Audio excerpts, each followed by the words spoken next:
Hello and welcome to the 10th part of ASEAN Pacific Affairs episodes.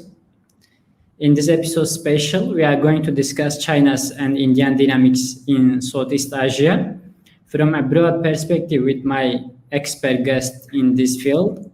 My special guest today is Dr. Rahul Mishra. Rahul Mishra is a senior lecturer at the Asia Europe Institute, University of Malaya, Kuala Lumpur. He's also coordinator International Masters in European Regional Integration Program. Prior to this, he was a consultant with the Foreign Service Institute, Ministry of External Affairs, Government of India. At the institute, his primary responsibilities were to coordinate training modules for visiting foreign diplomats and give lectures on ASEAN security and Southeast Asia issues. Welcome, Rahul. Thank you for joining me today. Thank you, Lokman. I'm really very happy to join you and discuss issues of our mutual interests. Thank you very much. Rahul, given the Southeast Asian countries' geopolitical importance, what are the India and China's dynamic in Southeast Asia? Okay, if we take a long view, I think it is fairly clear that India and China are like the two pillars that have contributed to the cultural, economic, and political landscape, or the ethnic, of course, the landscape of this region. Over the past, I think, more than 2 millennia, we've seen that Indian and Chinese influence have, in a way, shaped the very fabric of Southeast Asian countries.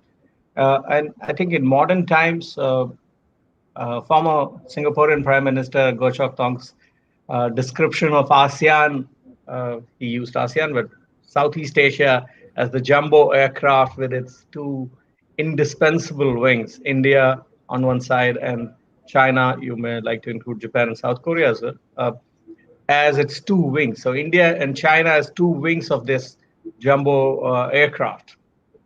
That pretty much encapsulates the overall dynamics of India and China in Southeast Asia, how these two major powers, not only in Westphalian modern sense, but also in civilizational cultural sense, how these two powers have interacted, shaped, and also in return got an extent shaped by the Southeast Asian region. So I think that has that pretty much gives us the overall picture. With regard to India-China dynamics in Southeast Asia, I think it's been a mixed bag.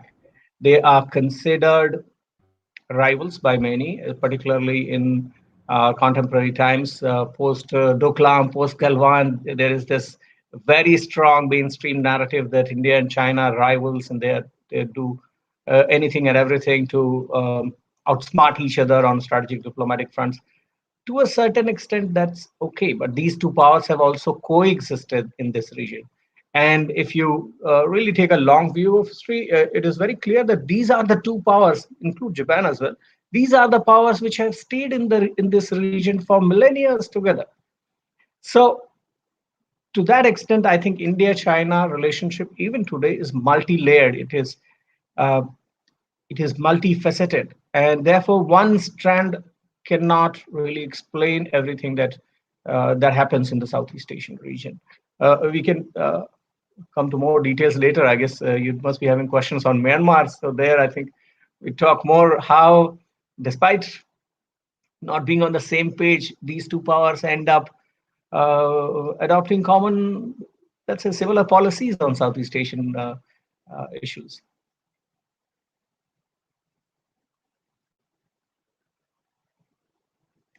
You're on mute, Lokman.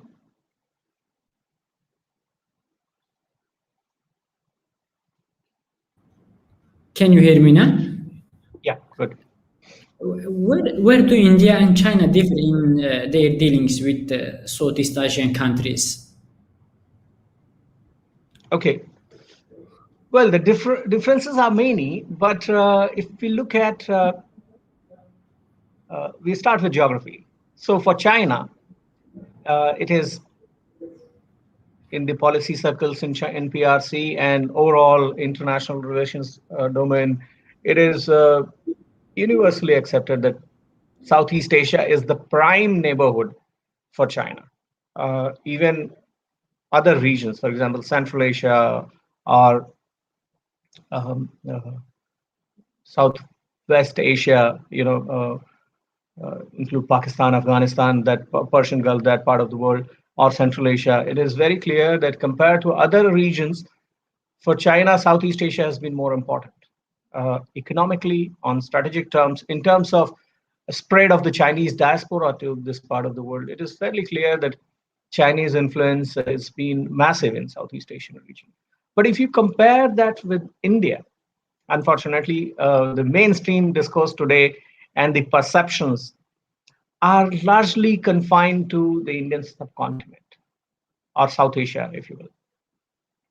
So India's self-imposed role or its own role conception, let's say, as a stakeholder in the region has shaped its policy responses uh, on issues of strategic economic importance in the Southeast Asian region. So India, in a way, has put a cap to its own role conception and performance and how it should behave in the region. Largely because that's how policymakers have perceived it. Systemic concerns have also played a role. The Cold War politics, India, to a great extent, got capped or confined to the South Asian region, to the Indian subcontinent, because of what is called as a two-front war, and even today there are challenges. So that's how South Asia became the ultimate reality for India in terms of neighborhood.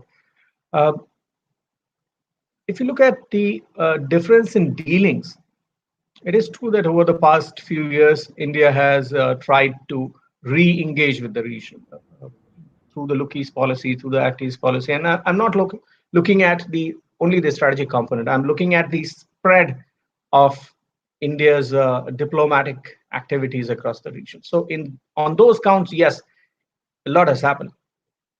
But India, through Look East and now Act East policy, Indo-Pacific engagement, has tried to re-engage the region like it used to during the pre-colonial and colonial times, or even during the times of Pandit Nehru. When he was the prime minister, India steered the Bandung Conference, the Asian Relations Conference started in 1947, led by Pandit Nehru. So India did play a prominent role back then. And the other day, we had an Indo-Pacific conference hosted by Chula University in Bangkok. And there, Professor Acharya and we were discussing about how regions are artificial constructs and socially designed, and these are designed by the major powers. Major powers have decided that, look, India is part of South Asia, and Indonesia and the rest beyond Myanmar, Thailand, Indonesia, rest of the up to Japan is Southeast Asia. So it's imposed on us, both South Asia as a regional construct, Southeast Asia as a regional construct. These are imposed on us, and we are living with it. But if you look at the documents, Bandung Conference, for example, it talks about a delegation of 18 prime ministers of Southeast Asia, which of course included India and Sri Lanka, Ceylon back then, Pakistan, and Myanmar also there, Indonesia is there. So this clearly means that India is now trying to regain that territory not just on cultural and people-to-people linkages, but also strategic, economic, and number of other factors. In terms of difference, I think, and China has always been there. On the economic front, I think there is a huge difference in terms of China's reach and China's depth in this region is certainly far, far ahead and much, much stronger than India. So I think there, on that count, also India and China differ in their dealings with the Southeast Asian region. As a regional power, what is the India's maritime diplomacy in Southeast Asia? Well, in Southeast Asia, And allow me to include Indian Ocean also, because all these countries are linked. Their trade routes are linked. Their major economic trade partners are linked to the Indian Ocean. So if you look at, for instance, Singapore, Malaysia, Indonesia, Myanmar, Thailand, all of them are very much linked to the Indian Ocean region also. In this part of the world, and that's a myth again about India, that um, India's presence in this region was not much much powerful and significant in the 90s and early 2000s. That actually is not the case. India's acted as a regional uh, security provider. You remember the 2002 episode when the Indian Navy escorted the American ships in and through the Indian Ocean region, because of course at that time maritime piracy issues were pretty strong, and Americans needed some support. Likewise, another episode where India escorted the ships of Malaysia, and Malaysia was, well, you know it, Malaysia is not very sure about the American support, and that's how India chipped in, and India escorted those ships up to the Strait of Malacca. And so India has this very solid uh, reputation, as a reliable partner. If you Another example could be the Nargis cyclone in 2008 Myanmar. At that time, Myanmar was, like today, it was ruled by a military junta, and they were not very sure about ASEAN or Western powers intervention, despite thousands of people uh, dead in the country and humanitarian crisis looming large. They flatly refused any foreign intervention or any foreign humanitarian intervention, fearing that in the name of HADR operations, what these major countries would do is they will just basically intervene, like in an Afghanistan-like situation. The only country they were open to was India. They said, "Okay, we are open to foreign support, HADR help, and disaster relief and disaster post-disaster recovery, but we are open only to India." And that's how it happens. So India, particularly the Indian Navy, is considered a regional security provider, and that's a very important role that India has been playing, and on a number of factors. Second, if you look at the India's Indian Navy and its role, its overall maritime diplomacy, defense diplomacy, if you wish, it is based on policy of making as many friends possible. So I get reminded of this very catchy phrase by the former Indonesian president Yudhoyono, who had come up with this policy of 1,000 friends, zero enemy. Uh, I cannot say this for sure across domains, but if I look at the role of Indian Navy in enhancing India's presence, soft power, its overall image as a reliable partner, I think Indian Navy's contribution has been immense. And it is not just in terms of exchange of officers, cadets, training modules, or joint exercises, PASEX exercises. There are a number of domains in which Indian Navy has done pretty well, and assistance operations have been very good on particularly on the non-traditional security front.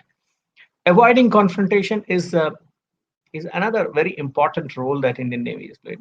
Like, we have not seen Indian Navy getting entangled into a sort of even accidental, exchange of fire, and that's very prudent. So, without explicitly saying it, I must say that Indian Navy officers have been really, uh, you know, uh, they are doubling up as very good diplomats, avoiding conflict, but not lowering the guard at the same time. Um, in a number of incidents, we saw that there was a possibility of India sort of getting into a sort of heated passing by of ships. But even in those situations, even in those um, volatile situation, situations with potential of escalation, India's Indian Navy and its ships, the commanders have acted very responsible, and that has led to this image that India is a power that can be relied when it comes to Indian Ocean and to Malacca Straits and areas beyond. So reliability is another important factor in India's maritime diplomacy. Working with junior partners in capacity building. I think there are hundreds of documents from 1947 on when India achieved its independence, and even before that. Indian Navy presence has been formidable in the Indian Ocean, and there is no doubt that what media outlets such as Global Times, when they call Indian Ocean as India's ocean, I think that is also based on the formidable presence of Indian Navy in this part of the world. So yes, despite its very strong presence, capacity building with partners, not the junior partners, but partners with limited capability. For example, Philippines or Vietnam, Myanmar. India's really worked very hard in supporting these countries and not at the same time not elevating their capabilities to go fight China or any other country for that matter. These capacity building initiatives are purely for that purpose, making them capable enough to deal with HADR situation, non-traditional security situations, and fly by themselves, or stand on their feet, right? So that's how I see India's maritime diplomacy in Southeast Asia. Rahul, when we came to the Indo-Pacific strategy and rising of China, what is the role of Southeast Asian countries' relations with India in the Indo-Pacific region, especially in the context of rise of China? Okay, if we look at rise of China from Southeast Asian perspective, I think you and I are on the ground and we know it very well that Southeast Asia is not worried about rise of China. All that they are worried about is the uncertainties that have come along with this rise of China, the unprecedented rise. If you talk to the moderates or the doves in Southeast Asia, they would say that even this a bit of aggression or assertion on part of China is okay. I mean, they can live with it. But the fact that from 2010 on, there is this incremental change in China's approach towards territorial dispute, towards its Southeast Asian partners, especially in the South China Sea, island reclamation, and many other activities, Coast Guard deployment, maritime militia that is in right now in Philippines, and we've heard reports of militia deployed in the EZ of Malaysia and Indonesia as well. So these are issues of concern for Southeast Asian nations now. Southeast Asia practices hedging, and that has been the rule of thumb for Southeast Asian countries. Like they practice it very religiously. So this kind of soft balancing, soft institutional balancing, demands that you include as many powers as possible. Now, all the major powers were already there, and some of the colonial powers Southeast Asian countries are not very comfortable with. And that is a reason why India is always welcome in this part of the world, in Southeast Asian strategic dynamics. Now, with Indo-Pacific, I think issues that have really sort of calmed Southeast Asian down, which were, initially Southeast Asia was not very happy with this Indo-Pacific construct, thinking that it is an anti-China club. With India in, with Japan in, and both these countries, well, India started, Japan followed, and both these Asian powers tried to convince Southeast Asia that, look, Indo-Pacific construct, Indo-Pacific region is not going to be an exclusive club. It is not going to be an anti-China club. And we are going to implement it for a number of reasons. I have argued in one of my papers that Indo-Pacific celebrates the rise of India. It celebrates the re-emergence of Japan. And at the same time, it also welcomes European powers to this region again. And we are seeing how keen the European Union is, how keen Germany and France and the Dutch, UK is also interested. All these powers are coming back not just to fight China. Indo-Pacific is more than that. It is not just about US-China rivalry or a Cold War 2.0. It is also about accommodating new powers to the region. And I think that is one area where Southeast Asian countries have sort of accepted it. Critics argue that, well, AOIP, the ASEAN Outlook on Indo-Pacific, is just a it's a bargain document. There's really nothing new in it. But then, hey, please remember, this is how ASEAN works. ASEAN hates creating new institutions. They want to go. They want to just stick to what they have got and not experiment too much. Whenever there is this experiment with new institutions, it has to be backed by all countries and based on consensus. And that is why this hesitation. But now I think even with regards to Indo-Pacific, there are countries which are coming forward and supporting this idea.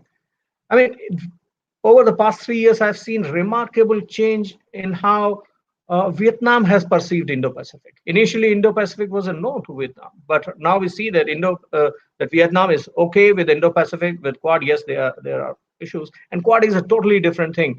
The other, I think, misinformed rather discourse that runs that some are peddling is Quad and Indo-Pacific are interchangeable. No, sorry, that is not the case. Indo-Pacific is a region that is being designed. Perhaps it can at one stage replace Asia Pacific, because the very countries, the core countries that supported Asia Pacific at one point, are supporting Indo-Pacific, endorsing Indo-Pacific now. They are propagating Indo-Pacific now. Australia, Japan, the US, and now you have the European powers coming in. Even at that time, Southeast Asia's response even to the Asia Pacific was lukewarm. Initially, they were not very happy. And now the other question of how ASEAN looks at it, and ASEAN is very cagey about it. China is totally against it. There again, when ARF was launched, go to all those documents before the official formal launch of the ASEAN Regional Forum. It is very clear that China was equally hesitant, if not more. China, at that time, there are statements coming out from PRC MOFA saying that, look, we are Cold War is over, but we don't want any this kind of security dialogue platform or whatever you call it. And this seems that US is now trying to encircle us. It's trying to contain us. But over a period of time, through all those informal track 2 dialogues, China realized that, well, ARF is a good thing. It is based on cooperative security mechanism, or the idea of cooperative security, and talk things out and settle your dispute. So ARF helped Southeast Asia and China. It helped in mending their relationship. It helped China socialize with this part of the world, with this Southeast Asian, wider East Asian region, and it also led the Chinese diplomatic corps understand the nuances of Southeast Asian strategic dynamics. I think with the Indo-Pacific also similar things could be done, and we really don't have to worry much about China's response at this moment. Some Southeast Asian countries understand it, and therefore this India, particularly India and Japan's insistence that Quad and Indo-Pacific are different. Quad is just a multilateral mechanism to deal with China and perhaps put forward a deterrence mechanism. Is a very good idea. And the more we disassociate Indo-Pacific with Quad, the more the prospects for the Indo-Pacific. Another question about the Southeast Asian countries. When we're thinking about China's BRA, Belt and Road Initiative, and the Maritime Silk Road, what is the significance of the geopolitics of Southeast Asia in these two projects, Belt and Road and Maritime Silk Road? And does India has any alternative for Southeast Asia to provide? Okay, so Yeah, that's a very interesting question. I think the best response to that would be if we go back to 2013 and think what happened back then. In 2013, when One Belt, One Road initiative, as it was called back then, uh, the maritime arm was Maritime Silk Road, 21st Century Maritime Silk Road was launched in Indonesia. So the choice of place was very smart. It was very carefully thought through, and it worked. Indonesia was very happy with this, with that Chinese move. The land arm, the Silk Road Economic Belt, was launched in Kazakhstan. Similar reasons. Kazakhstan is a good friend and very important trade partner. So for China, those strategies were very prudent. They're very grounded.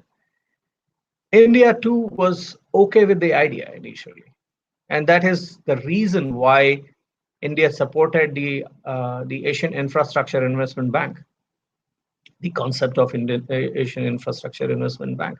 Because if you look at the situation internationally, the difference of perception, priorities, objectives between the global north and global south, it is very clear. Today, it seems a bit unrealistic, but 2013, 14, 15, 2010, it sounded a very good idea. You know, that global south has its own requirements, it has its own problems and grudges, its concerns, which global north has not been able to accommodate. So, for example, at the IMF or the World Bank, when smaller developing countries and even the bigger ones, China, India, Russia, when they ask for infrastructure, funding of infrastructure projects, they are mostly denied. Their projects were simply turned down. So when Asian Infrastructure Investment Bank was launched, the idea was that, look, we need, within 10 years' time, we need $8 trillion of investment to make sure that our economies of these developing Asia uh, remain functional. And this was a bigger concern for countries which have higher population density and growth, Bangladesh, for example, or Indonesia in Southeast Asian region. Laos and Cambodia countries, LDC countries that had their own fights. So back then, India supported this idea. I think a critical juncture where China faltered, and I'm looking at it neutrally, is the first project that was implemented, that was sort of the implementation part was inaugurated, was in Pakistan. It was the CPEC, the China-Pakistan Economic Corridor. And if you look at it from from a neutral country's perspective, China couldn't really have gone more wrong than that. India as an important, the second most important collaborator in the Asian Infrastructure Investment Bank, the second highest in terms of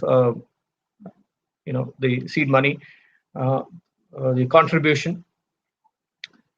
There was no need to annoy India at that time. Maybe China could have started with Indonesia or Malaysia or any other country in Central Asian region. That was really a very assertive, if not aggressive, move. And the CPEC, of course, passes through the disputed territory between India and China, between India and Pakistan. So that perhaps started anxieties in Indian policy circles that, look, it is not just about rules and norms and transparency and so on and so forth. It is also about India's territorial integrity and sovereignty. You cannot really make investments in a region that is disputed. And this precisely is the policy that the Asian Development Bank follows. For example, Asian Development Bank would always say no to any investment in India's Arunachal Pradesh, even though it is part of India's Indian territory, it is under India's sovereign control. ADB would say no to such a project because they think that, well, on paper it is disputed, so we don't want to take sides, and that's why. India expected similar things from China, and that is where I think the situation got a little out of hand. India opposed it, and from that time on, there's several loopholes that came up. somehow China, maybe it was overconfident, or maybe it was too sure about its influence, soft power in the Southeast Asian region and Indian Ocean, that it didn't look into those issues, and it didn't really try sincerely to make any mid-course correction. And today we are in a situation where all important Western powers, all major international stakeholders have come up with their own policies. I mean, really, China, the policy makers at least must be thinking about the whole development again, and they must be regretting. It was a beautiful, initially as a concept, it was a beautiful plan. If they had followed it up with a little bit of camaraderie with India and Japan, things would have been better, at least in Asia.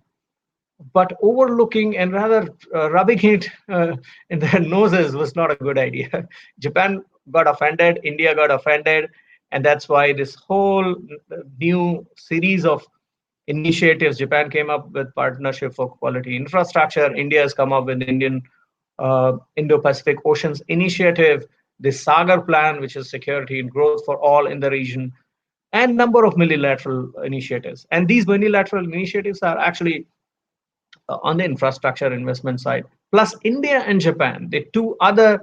So if you look at the top three Asian powers, China is the biggest economy, most powerful, followed by Japan and India in terms of their even on that count, the number 2 and number 3, they joined hands and came up with something called the Asia-Africa Growth Corridor. And now they are investing in a third country purely on soft and hard infrastructure fronts. So railways, road connectivity, development of ports, but also soft connectivity, digital issues, etc. So India has come up with several initiatives. There is another initiative called Project Mosam and the cotton route. But these are purely on the cultural side. It looks at India's linkages with the Arab world, with the Persian Gulf. So following the trade winds and revisiting the history and looking at the important but forgotten sides of our glorious history. So that, in a way, these initiatives are also good, but it's just that they are more on the cultural side. So far, I think the Indo-Pacific Oceans Initiative, Asia-Africa Growth Corridor, and Sagar are the three important initiatives that India is either directly involved, is steering, or is a part of. And this is complemented by the other initiatives, Build Back Better initiative, or ASEAN Master Plan on Connectivity, Indo-Pacific Connectivity. There are a number of initiatives, and the trilateral, for example, one that involves India, Sri Lanka, and Maldives, for example.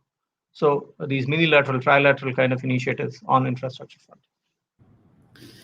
In India's relation with Southeast Asia, what is the importance of China in India's strategy in Southeast Asia? You mean PRC, right? I mean, I would like to make a distinction here: the People's Republic of China or China as a civilization. On both counts, it's a very interesting story. China has always been important. China not just as PRC, but even before the PRC, if you want to include Taiwan today, has an important role. It is and no power, whether the US or Japan or India, cannot really overlook the significant role that China plays in Southeast Asia, in Southeast Asian politics, in Southeast Asian trade, investment, economic front, but also in overall societal fabric. So for India too, it is really impossible to overlook the important role that China plays. And here I'm talking about both China as a civilization and China as the People's Republic of China. Today, Chinese, so in pure materialistic terms, today ASEAN is China's biggest trade partner with $731 billion of trade. For a number of countries, more than half countries of the ASEAN Southeast Asian countries, their biggest trade partner is China, or their biggest source for destination for exports is China. Countries like Vietnam, despite having so much of trouble on the territorial strategic front, are at very good terms with China. So for India, that is a consideration. But then again, India is not in a direct conflict. As I said early on, uh, one stand or one strand alone cannot explain uh, India's perception of China in the Southeast Asian region. India is in competition with China but only in a few sectors. For example, on trade and investment, India is not competing with China. And this was very much clear when India objected to the RCEP negotiation. India walked out of the RCEP negotiations. Uh, well, some of the arguments from the Indian side really held ground, as in they were valid. For example, the rules of origin clause. But then India had its own vulnerability, which cannot be really overlooked. Just to have a trade agreement, just for a trade agreement with a number of countries, you cannot overlook your own domestic constituency, because this domestic politics and foreign policy, it's a two-way process, isn't it? So that also played a role. But having said that, on the economic front, China and India are so different that India walked away, and Southeast Asian countries did not really worry about that much. Australia, of course, Australia felt bad, and Japan felt bad. South Korea also expressed its disappointment, and they're hoping that India would come back. A couple of Southeast Asian countries were also not very happy with the situation. But Southeast Asia as a whole is not a position to bargain on the rules of origin question. So they are just, even if the RCEP is a poor man's FTA, or a very fragile FTA, meeting just the basic minimum, the essential norms of a free trade arrangement, they're okay with it because of their trade dependence on China. And that is why they just can't walk out of an agreement like RCEP. And at the same time, they are looking for bigger, smarter, bolder FTA arrangement, mega regional FTAs, CPTPP, for instance. And both India and China are not ready yet to get into something like CPTPP, which is acceptable to Vietnam, to Malaysia, right? Even on EU FTAs, European Union and China could not really, the CAI could not be agreed upon. And there are a number of problems over there. EU and China, EU and India, the FTA negotiations were stalled in 2013. And well, they are trying to restart negotiations again, but there are so many slips out there between this, metaphorical cup and the lip. And it seems very difficult. India has to really play the game very carefully, considering that it is overall it is a protectionist economy by nature. For the Southeast Asian region, it works on two planks. So they are very ambitious when they look at CPTPP, but with RCEP, they are okay with whatever is provided.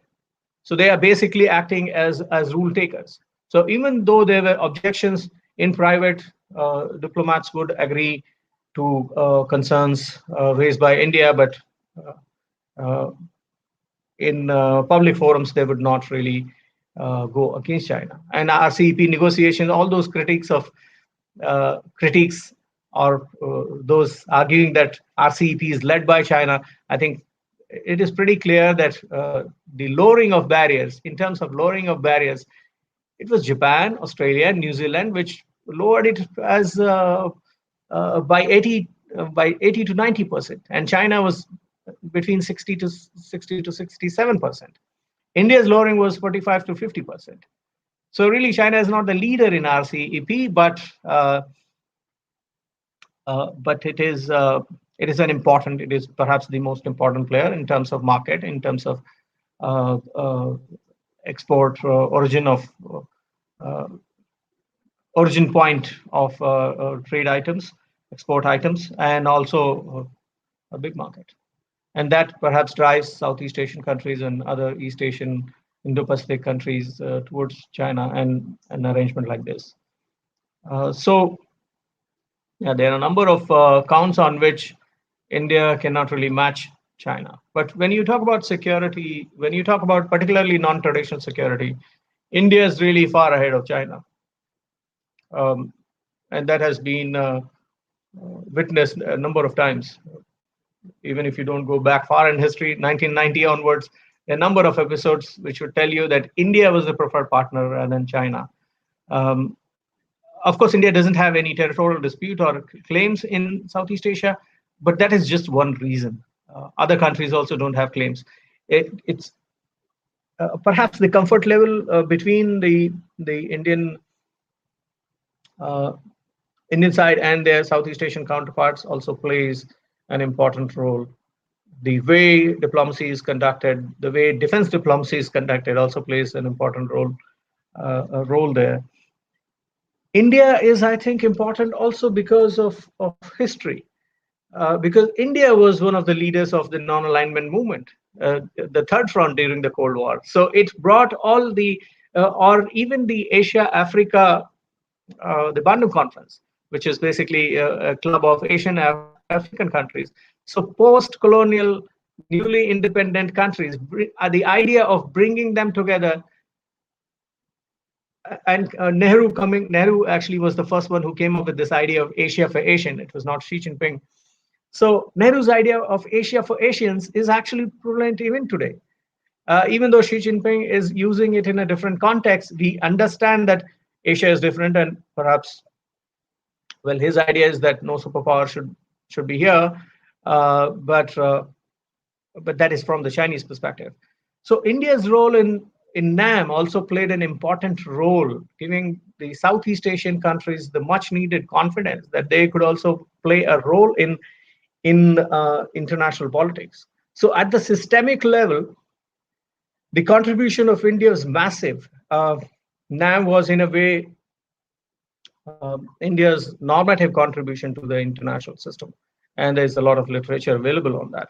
So, and that also gave countries such as Indonesia, Myanmar was one of the founding members, Malaysia after Tunku Abdul Rahman. These countries played an important role, and they really enjoyed it because they had their say in the international system, and saying that, look, both these superpowers are well, they are not going by the book, they are not ethical in their practices. And as the third front, the non-alignment movement, which is more normative in nature, it follows the international laws and rules, and we stick to the basics of modern state politics, state-to-state politics, which is non-interference and mutual respect, the five principles basically, plus other concerns, non-use of military, etc. So yes, that makes Southeast Asian countries more comfortable. And in the Indo-Pacific, with the Indo-Pacific launch 2018 on, we've seen that India has tried very hard to bring Southeast Asian countries on board, which is something that has not gone unnoticed in the Southeast Asian region. I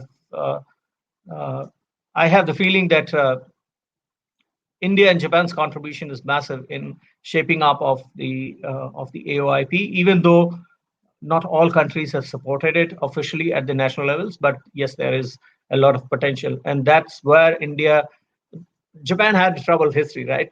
The Second World War, and well, the history is bad really for Japan in Southeast Asia. They are trying to really get out of that and create a new image, and it's working fine. Japan is still not there though. So between India, China, or if you want to include Japan, I think in terms of soft power, in terms of overall image as a strategic partner or reliability, India still is far ahead of China or even Japan. And that is something that can really be an important factor in shaping the Indo-Pacific discourse. Maybe make it more inclusive, and that is with ASEAN centrality. And that is these are two important things that that ASEAN countries are looking at. Making it inclusive, that means they don't want to exclude China, and also um, the idea that ASEAN should remain at the center. So I think their concerns are taken care of, and the credit should go to India as well as Japan. There is another question I'm going to ask outside of the India and China. But since the United States announced its pivot to Asia strategy, what kind of geopolitical and political importance Southeast Asian has gained?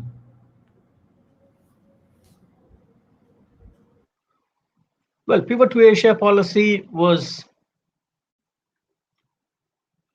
largely Hillary Clinton's idea, and she her approach to the Asia Pacific region or Indo-Pacific now was very clear that it was more or less based on this idea of balance of power politics, that status quo has to be maintained. If a country is considered a revisionist state, in this case China, then it has to be contained.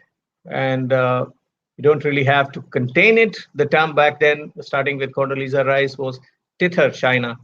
So make sure that China's rise is controlled, and China grows in and rises as a superpower in a fashion that American policymakers or the US is comfortable with. So to that extent, Southeast Asia was seen as sorry to use the word, but yes, well, it's a Cold War jargon, but Southeast Asia was perceived as a theater. And that is why pivot to Asia policy did not gain that kind of traction. Relationships that were already established with Southeast Asian partners, which they gained momentum. So, and there were some new initiatives also during Obama's time. For example, mending ties with Vietnam. That was a great initiative. But I would give for the US-Vietnam relation normalization in relationship, I don't really want to give credit to pivot to Asia policy. It was Obama's own intervention. It was his style of foreign policy conduct that played a role. Going to Vietnam and saying sorry to Vietnam for all those unfortunate things that had happened actually struck the right chord. So with Vietnam, it was Obama's move, but Obama was the anchor behind the pivot to Asia. So yes, partly give the credit to him. On Myanmar, US was a great success. And I think if Obama were in that position today, if Obama were the American president at this moment, we would have seen a different situation. Perhaps Biden, of course, these are COVID pandemic times, things are very difficult. The American economy is in a sort of mess. There are so many things that they have to do domestically. The agenda this time is different. But if we had Obama in the US in White House at this time, things would have been different on Myanmar as well. So pivot to Asia policy contributed on a number of factors. First, it widened and deepened America's cooperation with Southeast Asian countries. The number of fronts which were opened with Cambodia, with Vietnam, with Myanmar, and relationships were also strengthened. So for instance, with Indonesia, that was a big move. Also the somewhat similarity between Obama and President Jokowi also played a role. I'm sure you must have come across those articles. I have come across so many articles that were written back then on how Obama and Jokowi have similar features, and they come from the same they have a similar history, the historical roots, etc. So that also played an important role in bringing Indonesia closer to the US, which was not really a prominent feature in the Indonesian foreign policy before that. Indonesia has always been a sort of non-aligned country. I mean, it remains a sort of policy of equidistance with major powers, whether it is China or the US or Russia. Uh, and I think in that context, Obama's diplomatic interventions played a role in bringing Indonesia closer to the US. Not very close, but yes, those initial steps were taken. And it is hoped that one day the relationship will get even more stronger. Pivot to Asia policy also acted as an enabler. It brought Japan in, it brought India in, and for the first time in history, in let's say over a century, we saw that America doing this, really making this exception of inviting India. And Indian policymakers have not forgotten 1971 when when the Americans said that, look, you stop your humanitarian intervention in Bangladesh or East Pakistan, or else we send our Seventh Fleet. Any book on India's strategic history, India's relations with Southeast Asia cannot miss that chapter, or even India's foreign policy. And that has a very, I don't know what is the best word, but maybe indelible print even today. It cannot be forgotten. So when America made this move, when Hillary Clinton started saying that, look, India has to not only look east, not just look east, but also act east, and they encouraged Japan to play a more prominent role, that was the time when this dynamic started changing. Japan was initially, for a number of years post Second World War, Japan was hesitant to play a direct role in Southeast Asia. And we saw that in how Asia Pacific, the construct was designed. Before that, Asia Pacific, without the hyphen, or Pacific Asia. So Japan used Korea as a proxy to launch this idea of Pacific Asia back in the 60s. Now, in comparison, 2010 on, what we see is the US encouraging Japan and India to leverage their soft power, to leverage their economic power, in case of Japan, the ODAs, and use that to bring Southeast Asian countries closer. So pivot to Asia policy is actually the origin point of the Indo-Pacific. I mean, it's a logical extension. Indo-Pacific policy is a logical extension. The flavor that Trump brought in was making it more strategic, a little more militaristic, and directly targeting China. If we had Obama for the third term, we would have seen more inclusive Indo-Pacific, talking about the rules and rules only, and perhaps countering China on that front, rather than saying we are going to counter China with this Indo-Pacific. So I think on that count, yes, pivot to Asia policy contributed on a number of factors. Bilateral relationships, reprojecting US in the region, and also bringing back the old players in a new format, Japan and India. Outside of the politics, Rahul, what is the importance of the cultural linkage in India's relation with Southeast Asian countries? Well, the cultural aspect is very strong. I mean, in Malaysia itself, or you go to Indonesia or Myanmar, the cultural imprint of India is so strong that if you start identifying, like earmarking things that remind you of, as an Indian citizen, to me, things that remind me of India, if I start earmarking those places and items and things, there is no end to it. And there are more things. I think 2/3 of things you would find that have similarity with India, but they are not, you cannot, well, how should I say it? They are not like 100% local Indian. They have a Southeast Asian, a Malaysian, Indonesian, Burmese flavor to it, which tells you that history is really a fine blend of cultural interactions that have taken place across centuries. And it is a process, it's a two-way process of shaping and getting shaped up.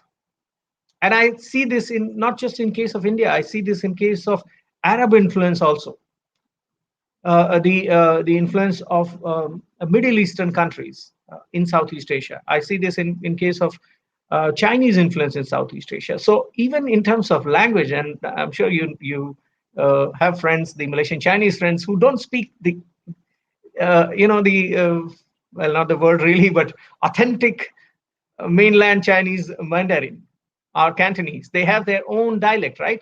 And there are so many dialects. I see this similar thing in case of language, Indian languages that are spoken here. So I have students who can quickly identify, even here, who can identify this guy is a Malaysian Chinese, and this guy is a Chinese, but not from mainland, or his forefathers are from some other part of China. So these are interesting uh, incidents that tell you that Indian cultural imprint on art and architecture, culinary practices, or overall societal composition, Indian imprint is very strong. But Indian imprint has also been accompanied by a number of other uh, important players, civilizations, China and the Arab world in particular. Uh, Other than that, I think in terms of soft power, in terms of if soft power is a bunch of all of this, art, architecture, literature, food and music, and overall habits, societal fabric, it's more like there was this term used earlier in 16th, 17th century, India beyond the Ganges. So Ganges is the holy river in India, the largest. Uh, and this term was used by a Dutch historian that Southeast Asia is like India beyond this river. That means India is like mainland India, and this part is like the other India. Similar narratives are being drawn with regards to China also, and of course this idea is very political in nature. But even on the cultural part, mainland China and the other China, which is around China. So cultural influences have been strong. It's just that in modern Western international relations discourse, the Western IR domain, these things are not accounted for. These things are just given a heading, soft power, and useless. Right? When we talk about strategy, and this is how modern nation states are designed, this is how policymakers are designed, this is how academicians are forced to uh, or trained to think on these lines, which give very little importance to soft power elements. First of all, soft power is not that soft. You can use it in a number of ways, but this influence is very prominent when we talk about people to people connections. And we find, like you and I, if we realize that both of us like shawarma or biryani or anything else, we'll instantly like each other, right? And music, for example, these are very important things which mainstream Western international relations discourse does not count. I mean, it doesn't give due importance to these elements, and that is, I think, perhaps the reason why even in Southeast Asian discourse, political, economic, cultural discourse, we see that India and China and their roles are even the traders, their role is not given that kind of prominence, and we are made to feel like the whole thing started with British, Dutch, Portuguese colonialism, and the countries they fought or didn't fight, and Second World War happened, and from that time on, so the impression that is given is post Second World War, Southeast Asia came into existence. That is a flawed narrative. We have to look at least in case of Asian non-Western countries, we have to look at their long history, not start with Westphalia, because we didn't have to do anything with Treaty of Westphalia. It was happening somewhere else. For us, pre-colonial times were the most important times. It was the golden era for India and China and Persia and a number of other countries. For Turkey, for instance, those were the glorious times, and those times are not just confined to Silk Road, but also to the Asian order. And that Asian order comprised India as an important player, but also included China and Turkey and Iran and a number of other countries. So I think that is something that we have to sort of bring back into the mainstream discourse when we look at Southeast Asia, when we look at the role other countries have, including India, have played in shaping this region. We cannot just say, well, India has a very strong cultural and soft power presence, but it is not seen today. No, it is not like that. It has to be appreciated. It has to be also more thoroughly researched in the Southeast Asian context. I think that's another important contribution that perhaps you and I and future generation could make. One question about the defense. As a historical security provider to Southeast Asia, what is the importance of Southeast Asian countries in India's defense cooperation with the region? Okay, so for if you look at India's security understanding from a historical point of view, during the colonial period, Calcutta, at least till 1911, Calcutta was India's capital, which is about 4 hours away from Malaysia. If you take a flight, it is roughly 500 kilometers away, not even 500 from, less than 500 from Myanmar.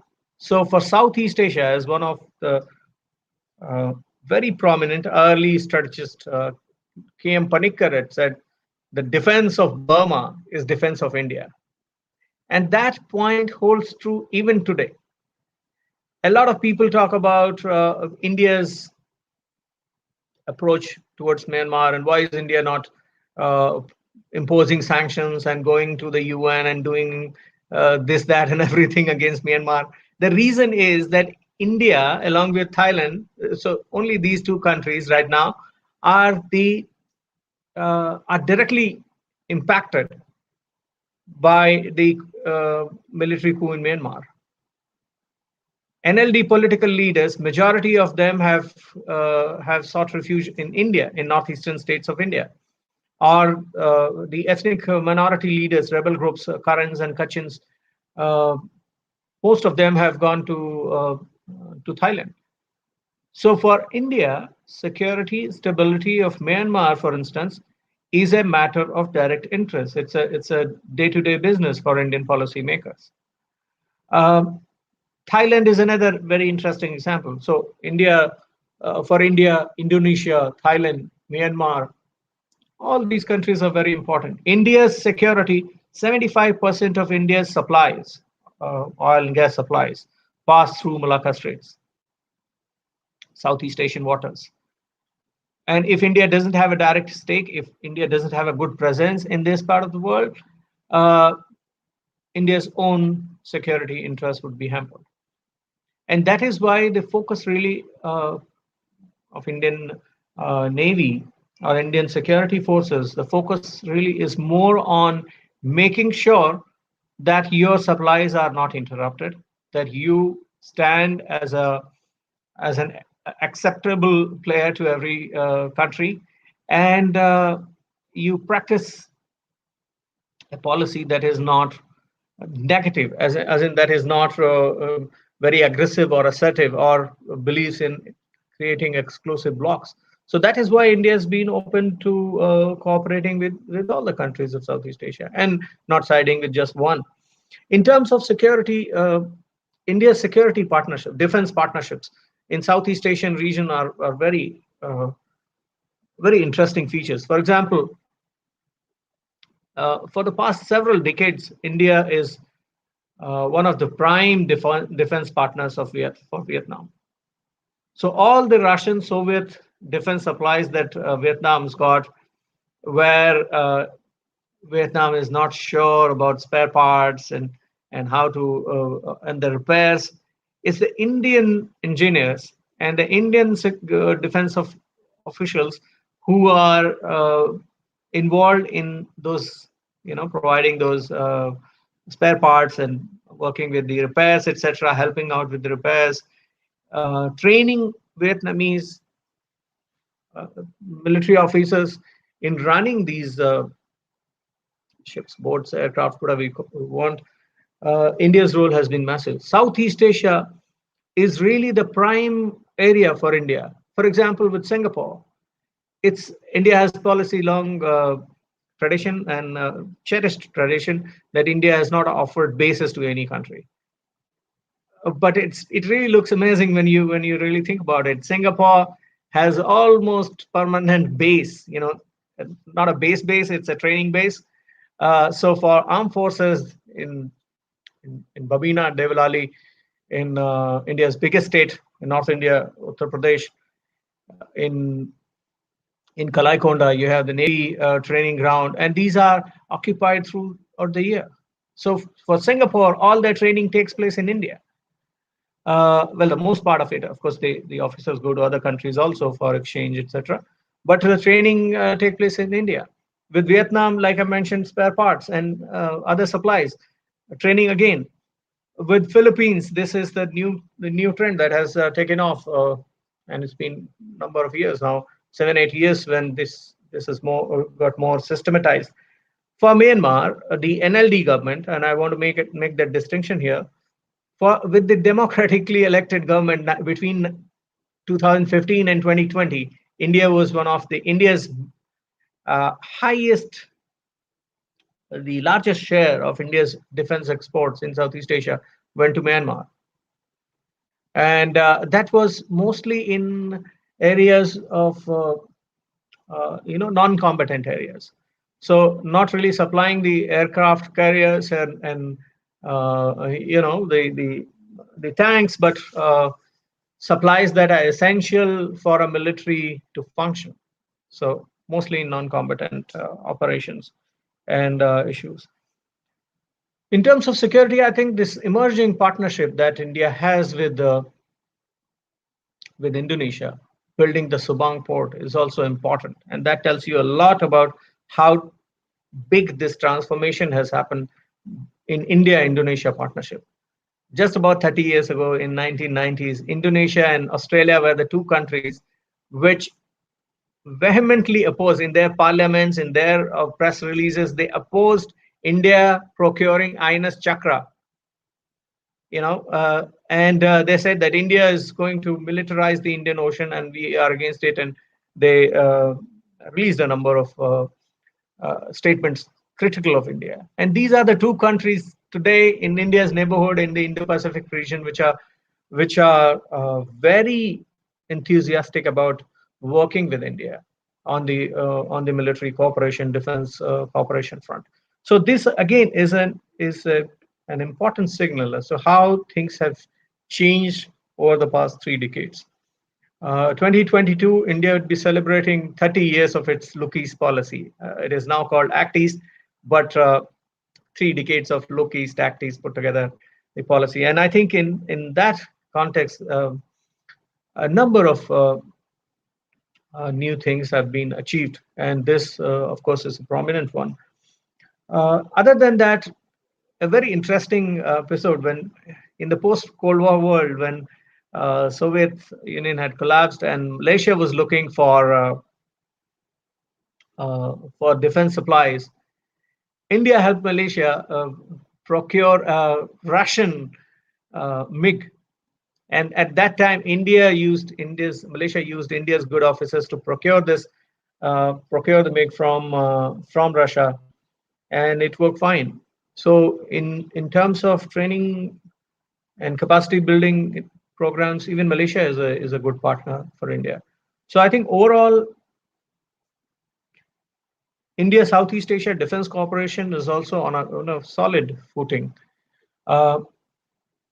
Most of these cooperation mechanisms are bilateral in nature, and they are also they also factor in the comfort level between the partners. So with India and Singapore, of course, it is at a very high level.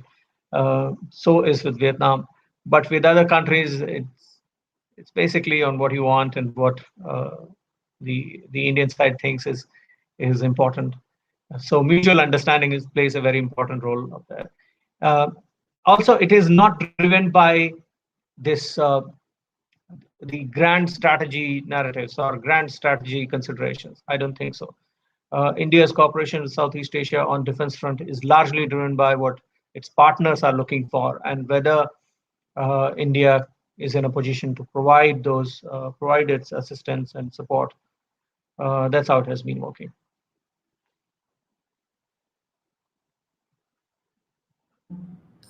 From defense to the economic and trade relation, what is the current situation between the India and Southeast Asian countries in terms of trade and economic relation?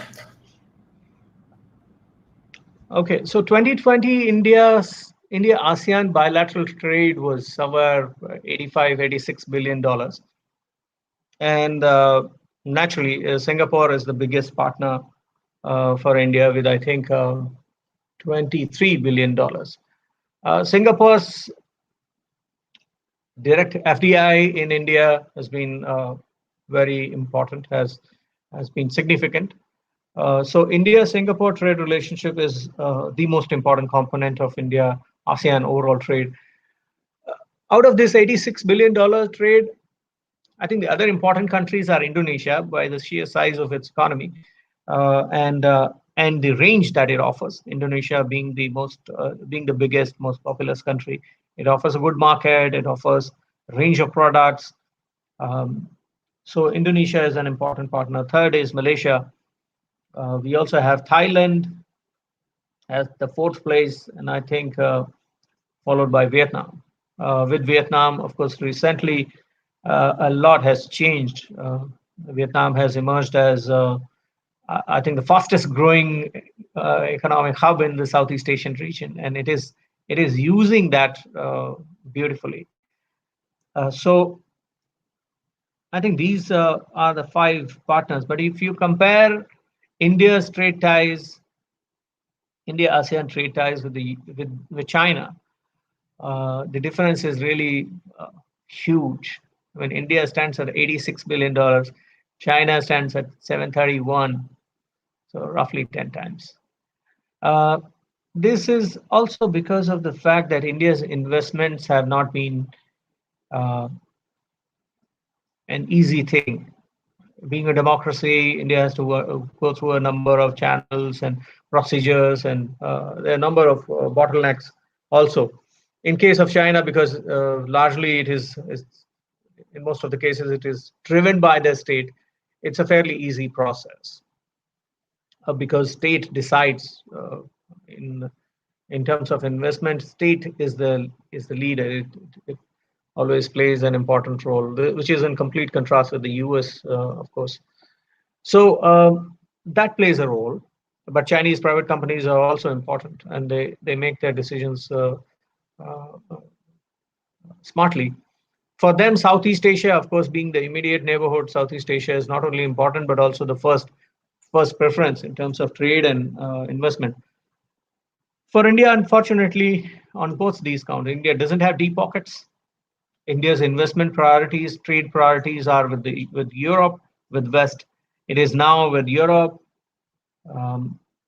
with the US, with the West Asian region, especially the Gulf region. Within the ASEAN region, there are sectors in which India is more interested. For example, in terms of overall trade, services plays an important role. So Singapore naturally emerges as the biggest partner. Also, the second, I think, important factor is that India's focus in terms of trade, India's focus is not that much on Southeast Asia. And that's not India's handicap. It's just that it's in its on the economic front, India in terms of India's priorities, it is not at the top. Southeast Asia is not at the top. So that perhaps also explains why India is India has um, still has less than 100 billion of billions of trade with Southeast Asia, but there is a lot of potential provided there are more linkages, more connectivity between India's the northeastern states and rest of Southeast Asia. This year, I don't think much is going to happen because a large chunk of India's trade and connections used to come from the tourism and hospitality sector. I wonder how that is being the agencies are trying how they are trying to cope up with that. But India offers a number of opportunities for Southeast Asian countries, and there again, unfortunately, within this bunch of 10 Southeast Asian countries, how many of them are keen to invest in India, or how many of them can invest in India? Can you expect Laos and Cambodia and Myanmar to invest in India? No, their trade is going to be more or less uh, confined to primary commodities, and investment, so far as investments are concerned, they are only looking at a one-way investment. That is, India invests in Laos and Cambodia and Myanmar, not the other way around.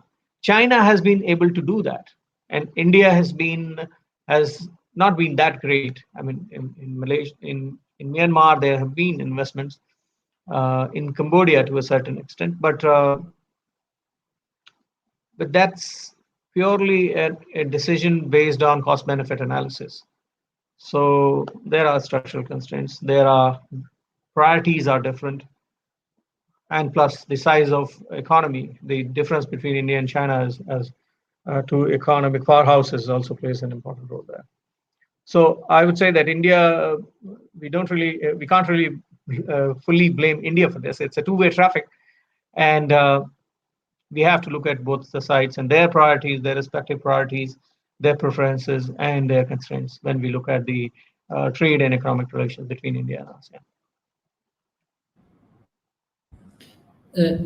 One about when we come to the South China Sea, what kind of role India can play between Southeast Asian countries and China over the dispute in South China Seas? Well, I think Lokman, a question that you should add with this is what kind of role Southeast Asia wants India to play? Because we see a number of times, and that's very intriguing. For instance, Southeast Asian countries, what are they looking for uh, with all the dialogue partners, with all other stakeholders? What do they want from Japan? What do they want from the US? What do they want from India? And that, to a great extent, decides what kind of role India can play. So, for example, the US, Australia, Japan at times, they're ready, always ready, very enthusiastic about the freedom of navigation operations. How many countries welcome that? How many countries welcome an aggressive phone-op operation in Southeast Asian waters?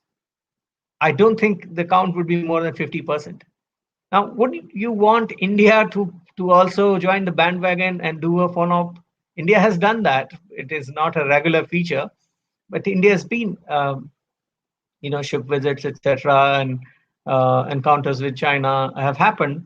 But who's going to host you if you go for that kind of aggressive phone-op operation? Is a question worth our time and worth the time of policymakers in Southeast Asia. Uh, People keep asking, the media keeps asking and criticizing India for not doing enough. But what is that enough? Do you want India to export its defense equipments? India is doing that. India has started doing that. India was a net importer of defense equipments, and now it has started with Make in India, especially on the defense sector, offering line of credit, defense line of credit in the defense sector. So with Philippines and with Vietnam, it has started with Myanmar again. So these three countries. But in terms of greater military presence in the South China Sea, I think the welcome note or the invitation should come from Southeast Asia first. And there has to be a clearly defined, clearly articulated approach and that I think is a really a gray area when we look at collective Southeast Asian approach to the South China Sea dispute. I think the Southeast Asian countries are interested in inviting major international stakeholders, but only for soft institutional balancing. I don't think Southeast Asia is really ready for uh, all important major powers, uh, and it is looking for these major powers to play a stronger military role in the region. I really don't think that is a possibility. So I think that it's also shaped India's understanding, and that is something that has always been present in the Indian policymakers' minds, because the carefully drafted and crafted press releases and statements would tell you that India doesn't really want to hurt anybody's sentiments, and India wants to really play a careful game and not impose itself onto the region. I think whenever that opportunity comes, that Southeast Asian countries invite India or Japan to play, and I'm only talking about the Asian powers here, not Australia, that is US and its allies in Oceania. I think on that count, it is fairly clear that India takes a careful, measured approach.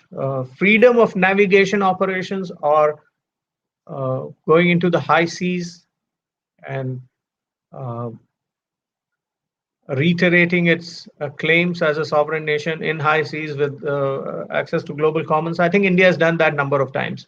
Building in capacities of individual countries, India has done that number of times. But just going to the Southeast Asians, to the South China Sea and waving your your guns or whatever you have to annoy China is something that India would not do. India would play the diplomatic game. India would do what it is really good at, and that is uh, include everybody and take everything into consideration, opportunities and threats,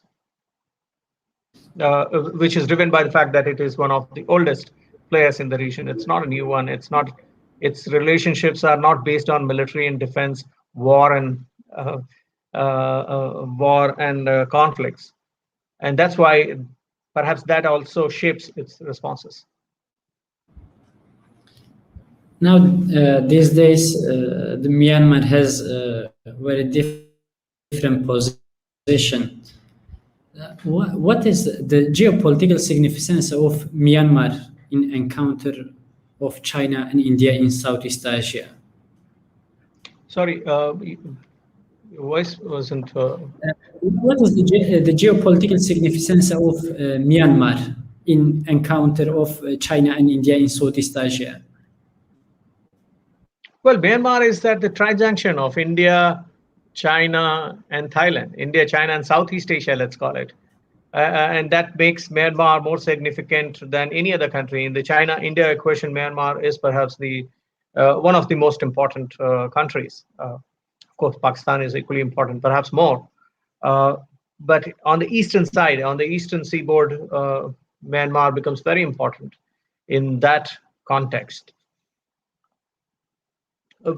During the Second World War, we saw that Myanmar's security could affect India, and that is something that India keeps in mind always. Earlier on, I mentioned K.M. Panikkar's statement about defense of Burma uh, and and India. This also for the reason that Myanmar is the link between India and Southeast Asia. So if you were to come from Thailand to India, you have to, or any other place, and that's the idea behind the Asian Highway, which aims to link India's northeastern states with Vietnam and Cambodia at one point, but via Myanmar and Thailand. And one of the reasons why the India-Myanmar-Thailand trilateral highway we've been talking about for donkey's years now, more than 20 years, 1,680 kilometers of highway. India has not been able to complete that or Thailand has not been able to complete that because of the Myanmar chunk. And that's the area where you have got a very disturbed law and order situation. So interruptions, disruptions in terms of day-to-day life and law and order has been a major problem. And also the central government's focus in a civil war-like situation. Of course, the central government's focus will also be on something else, right? Not on a highway. Resources are also limited for Myanmar. A lot of people talk about Myanmar as the centerpiece of India-China geostrategy, geopolitics. I don't think that really fully explains the situation. Myanmar is a player on its own, and it has been not really under the influence of India or China. If you just browse through issues of Irrawaddy or any other important Izima, the newspapers or magazines past 20 years, you get to know that Myanmar's relationship with both India and China has been a tricky one. For instance, a lot of people talk about junta's very good relationship with the PLA, but I think just a couple of months before the coup, the deputy chief of Tatmadaw, Myanmar military, openly criticized PLA for supporting the Arakan army, the Rohingyas. Post-coup, we had a number of reports. We saw a number of news stories saying that, well, China is behind it, China is supporting it. One cannot really ignore that, or one cannot really deny that. Russia is actively involved in supporting military junta, and there is no doubt that China is also involved in that. So if you are looking at the broad geostrategic game with Russia in the Myanmar game, of course, it is accompanied by China, but that broad game includes the US and the Western powers. And Myanmar, like any other former British colony, also has, although limited, but has the Western influence over it. The West plays a role in shaping foreign policy, if not foreign policy initiatives, at least foreign policy responses of these countries. So even in case of Myanmar, the West plays a role, that is US, UK, European Union. For Myanmar, India-China game is not at the same footing.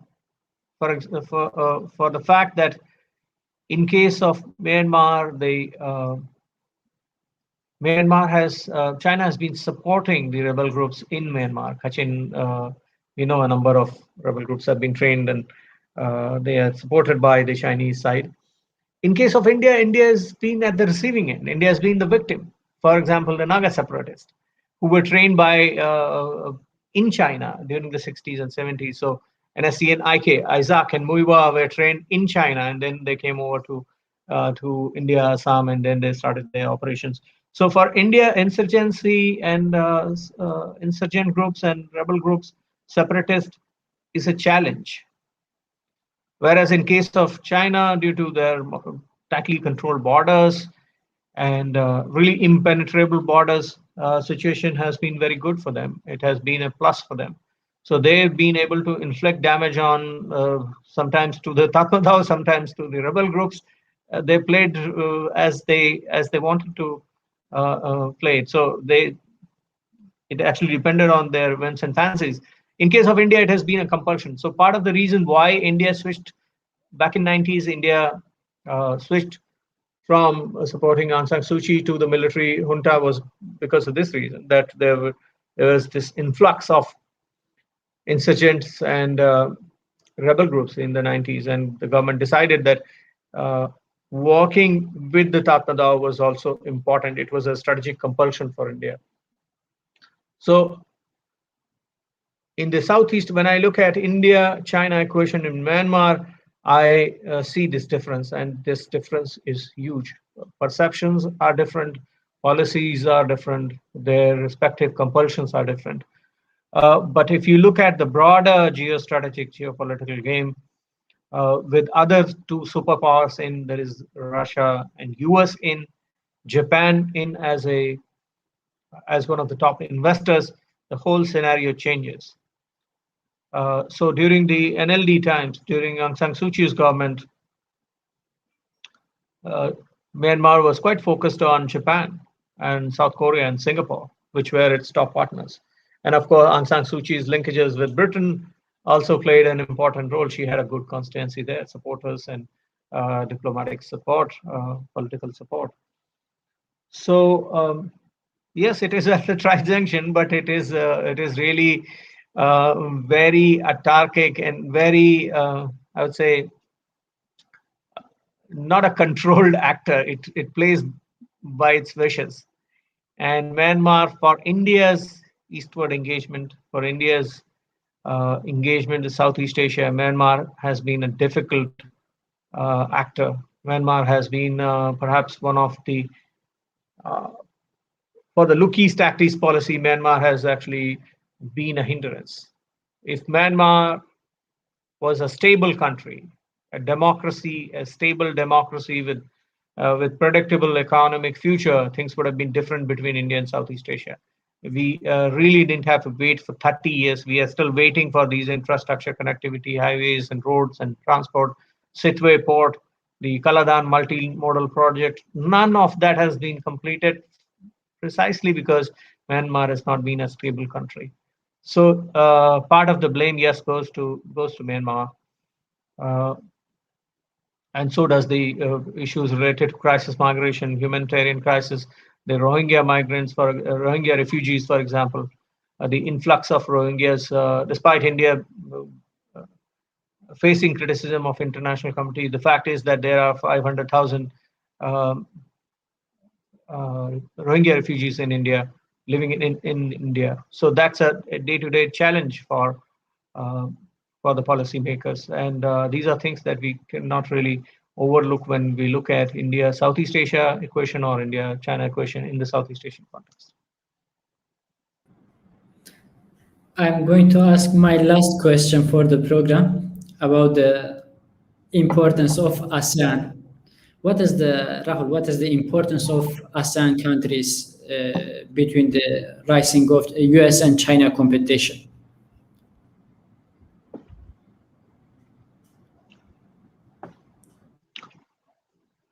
Well, there are a number of ways to look at it. The US-China trade war made at least one country very happy, and that is Vietnam.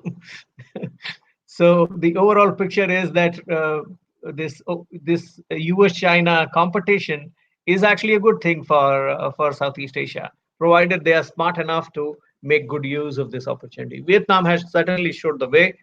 I think Thailand potentially is another beneficiary of this trade war. So basically, redirecting your or pulling your investment companies outside out of China and setting up them in Southeast Asia has been one of the policies. So the biggest beneficiaries there are Vietnam, Thailand, Taiwan, Singapore, but only in certain sectors. So on that front, Southeast Asia has benefited.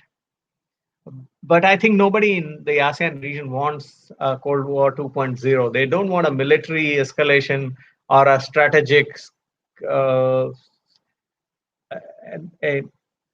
air of strategic anxiety looming over Southeast Asia. They don't want that. I think what they are looking for is a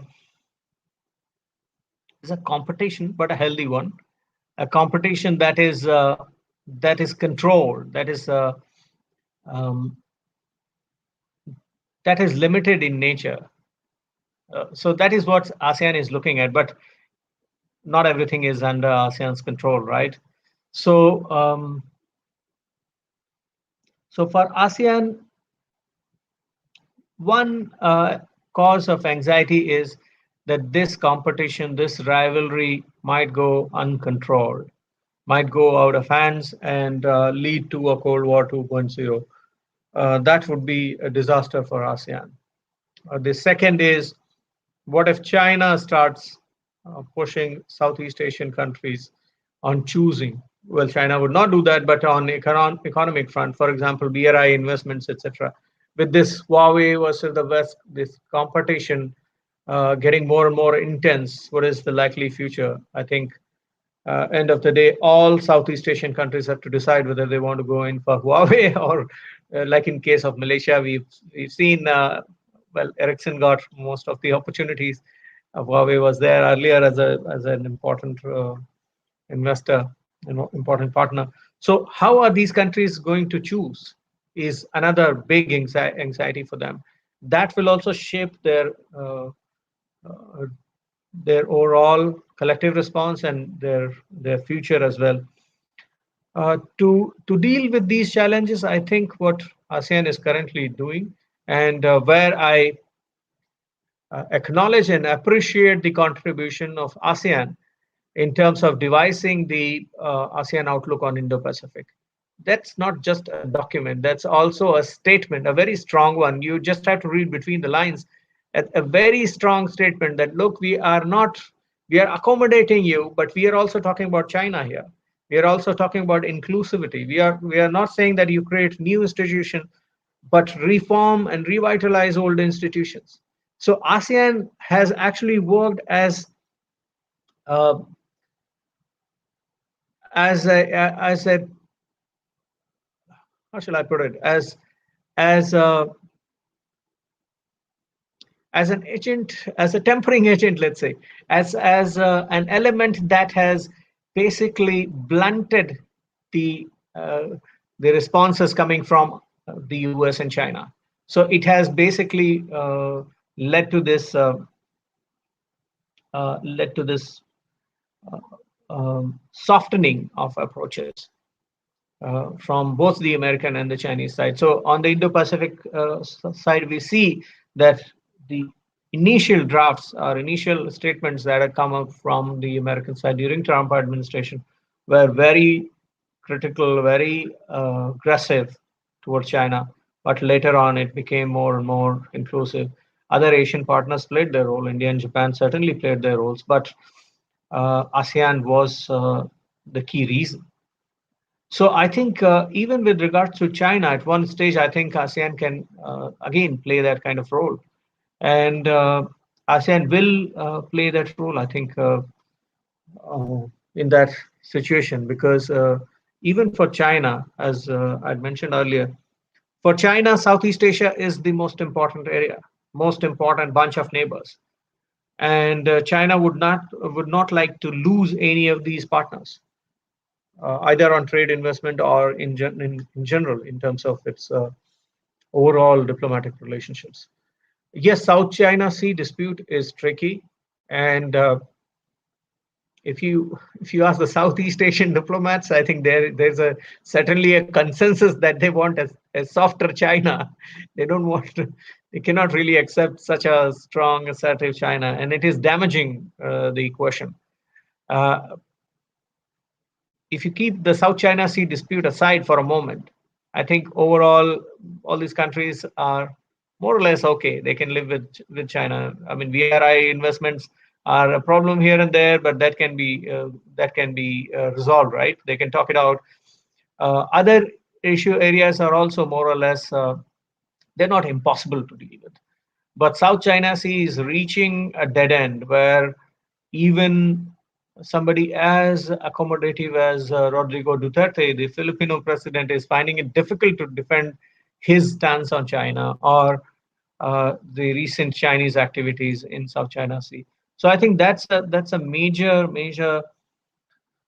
issue that China and Southeast Asian countries have to sort of resolve uh, or must revisit for greater clarity.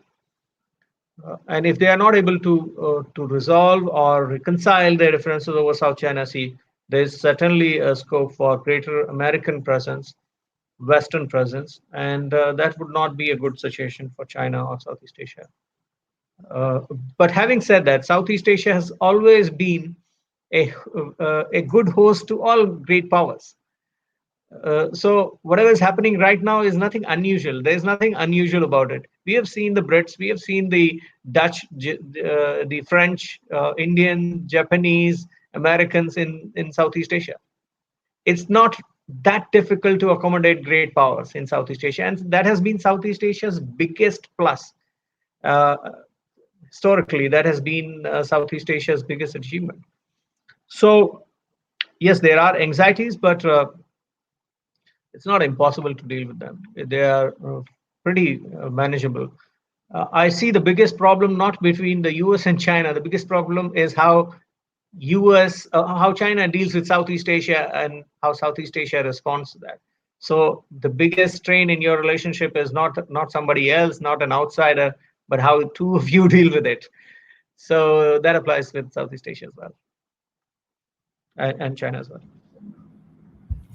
Thank you very much, Dr. Rahul, for really deep information and great wisdom and great Thank you so much, Lokman. About Southeast Asian country. Thank you very much also for those who are watching us until the end of program. Please don't forget to subscribe to my channel for next programs about ASEAN Pacific affairs. See you in the next program. Thank you, Lokman.